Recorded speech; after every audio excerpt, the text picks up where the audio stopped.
Good morning, dear students. I hope all of you done worksheet 3. In worksheet 3, you are doing area of parallelogram. What is the area of parallelogram? Base into height. Today we are doing area of a triangle. Area of a triangle is half of base into height. It means 1/2 multiply base multiply height. यानी आपको parallelogram के area को क्या करना है? Half करना है. In this worksheet, you are also aware about the area of rhombus. अब area of rhombus 2 टाइप का हम फाइंड आउट कर सकते हैं. Firstly like a parallelogram base into height. But अगर आपको डायगोनल्स गिवन है, अगर आपको बेस और हाइट गिवन नहीं है, आपको डायगोनल्स गिवन है, तो आपका फॉर्मूला क्या रहेगा? Half of d1 into d2. d1 का मीनिंग है डायगोनल 1 एंड d2 का मीनिंग है बेटे डायगोनल 2. यानी आपको d1 और d2 की वैल्यू गिवन होगी, आपने रोम्बस का फॉर्मूला पुट करना है. Now what is a worksheet 4? Like your first question is the area of a triangle is 90 centimeter square. हमें ट्राइंगल का एरिया गिवन है and the base is 12 centimetre और base क्या है हमारा? 12 सेंटीमीटर है. आपको क्या फाइंड आउट करना है? एल्टीट्यूड. एल्टीट्यूड का मीनिंग क्या होता है? हाइट. हाइट, एल्टीट्यूड, डिस्टेंस, ये तीनों सेम होते हैं आपके. तो how we solve this question?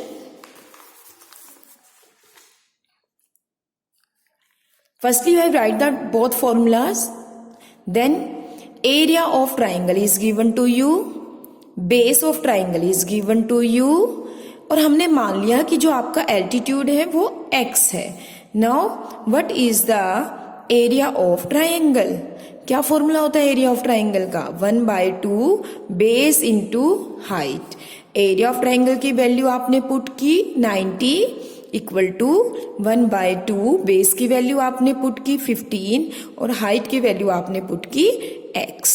अब हमें x की वैल्यू फाइंड आउट करनी है, तो ये नंबर आपके इस साइड रिप्लेस हो जाएंगे and when you solve them you got your answer 12. It means आपकी हाइट या एल्टीट्यूड क्या आ गया? 12 centimetre. Now, what is the question number 2?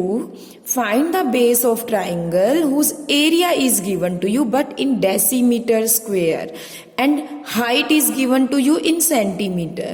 अब बेटे जब भी हम मेंसुरेशन चैप्टर के क्वेश्चंस करते हैं, लाइन पेरीमीटर एरिया के क्वेश्चन करते हैं, तो हमें यूनिट का बड़ा ध्यान रखना होता है कि देखो एक यूनिट आपको डेसीमीटर में गिवन है और सेम क्वेश्चन की यूनिट आपको सेंटीमीटर में गिवन है, तो आपको दोनों को सेम बनाना है.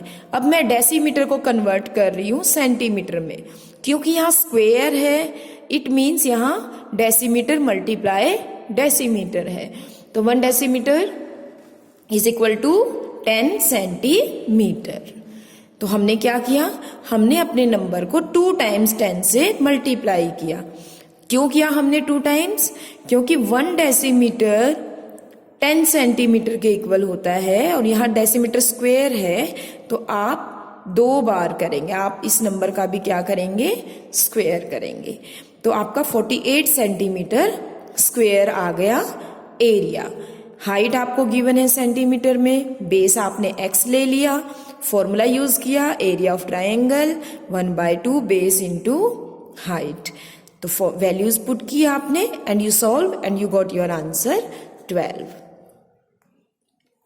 Now what is the question number 3? Find the area of right triangle. अब ट्राइंगल कैसी भी हो, हमें उसका फॉर्मूला सेम रखना है. And hypotenuse is 13 and one side is 5. Firstly I have make a right angle triangle. मैंने एक राइट एंगल ट्राइंगल बना ली रफली. हाइपोटेन्यूज 13 गिवन है एंड दे आर सेइंग कि कोई भी एक साइड आप क्या ले सकते हो? 5 ले सकते हो. मैंने बेस को 5 लिया, तो ये स्ट्रेट लाइन क्या हुई आपकी? हाइट. हाइट को आपने क्या ले लिया? x. क्लियर?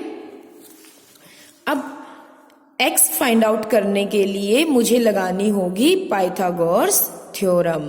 पहले हम पाइथागोरस थ्योरम लगाएंगे, फिर हम area of triangle find out करेंगे. पाइथागोरस थ्योरम क्या कहती है? हाइपोटेन्यूज का square is equal to base square plus perpendicular square. तो आपने 13 को 13 से मल्टीप्लाई किया 169, 5 को 5 से किया 25 is equal to x square. When you solve this you got your x value is 12। अब एरिया ऑफ ट्राइंगल आपका मेथड सेम रहेगा, 1/2 बेस इंटू हाइट। तो बेस आपका 5 है और हाइट आपकी 12 आपने फाइंड आउट की है। Then your answer is 30। Now what is the question number 4? Find the area of an isosceles right angle triangle. Isosceles का क्या मीनिंग होता है? आइसोसेलेस का मीनिंग होता है कि जिसकी 2 साइड्स क्या हो? सेम हो। अब राइट एंगल ट्राइंगल में आपकी हाइपोटेन्यूज तो सेम नहीं हो सकता। 2 साइड्स कौन सी बची आपकी? बेस एंड परपेंडिकुलर, और वो दोनों ही सेम है, दोनों ही 15-15 है। और किसी भी ट्राइंगल का एरिया निकालने के लिए मुझे बेस चाहिए और हाइट चाहिए, और वो दोनों हमें गिवन है। तो आपको डायरेक्ट फॉर्मूला यूज करना है, 1/2 base into height. Multiply your number and divide them, you got your answer. Now question number 5 is as same as question number 4. Now what is the question number 6? Firstly understand the statement of question number 6. The base of a triangular field is 3 times its height. एक triangular field है, ऐसे triangle की shape का है, और उसका जो base है वो उसकी height का 3 times है। तो अगर height उसकी x है तो base क्या हुआ? 3x. And the cost of cultivating the field at ₹36 per hectare. अब अगर वो 1 hectare, hectare is also a unit of measurement, अगर वो 1 हेक्टेयर 36 की कॉस्ट से कल्टीवेटिंग करता है तो ये उसका टोटल कॉस्ट आती है। आपको बेस एंड हाइट बतानी है क्या होगी, और ये भी मेंशन किया हुआ है कि 1 हेक्टेयर में कितना होता है? 10,000 metre square. Let height is x and base is, उसने बोला है 3 टाइम्स है तो 3x। एरिया क्या होता है? 1/2 base into height. Base is 3x, height is x। 3x को x के साथ मल्टीप्लाई करेंगे, 3x square by 2 metre square हमारा एरिया आ गया। लेकिन जो हमें कॉस्ट गिवन है वो हेक्टेयर में थी। अब 1 मीटर स्क्वेयर में 1/10,000 हेक्टेयर होते हैं। 1 मीटर स्क्वेयर में अगर 1/10,000 होते हैं तो 3x स्क्वेयर बाई 2 में क्या होंगे? हम इसको मल्टीप्लाई करेंगे 1/10,000 से। Now according to question,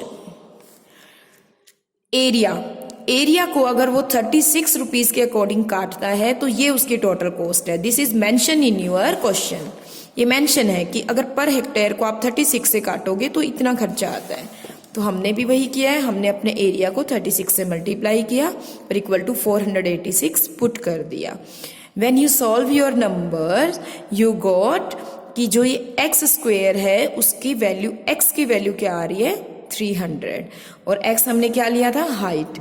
it means height is 300 and base is 3 times of 300 is 900 meter. Clear? Now you can do question number 7 yourself. Firstly, find the area of the bigger triangle. This is given to you. Find the area of the smaller triangle and subtract them. अगर आप इस बड़े में से ये छोटा part cut कर देंगे तो ये एरिया आपके पास फाइंड आउट हो जाएगा। Now question number 8. Area of rhombus is given to you and one diagonal is given to you. How you find other diagonal? जब हमें डायगनल की वैल्यू गिवन है तो आपका फॉर्मूला क्या रहेगा? 1/2 d1 इंटू d2। आपने फॉर्मूला यूज किया 1/2 d1 into d2। Area is given to you, one diagonal is given to you, other is x। When you solve this you got your answer 14 metre. Now next question is as same, 1/2 diagonals given है तो 1/2 d1 into d2 is your formula. Now question number 10, find the area of rhombus which side and altitude is given to you. अब हमें rhombus की side और altitude given है तो क्या formula लगाएंगे हम? Yes, base into height. अगर डायगोनल गिवन होता तो 1/2 d1 इंटू d2 होता. अब साइड और हाइट गिवन है तो base into height. 13 2s are 26 is your answer. Clear? So beta do worksheet 4 in your fair notebook. If any query then ask me.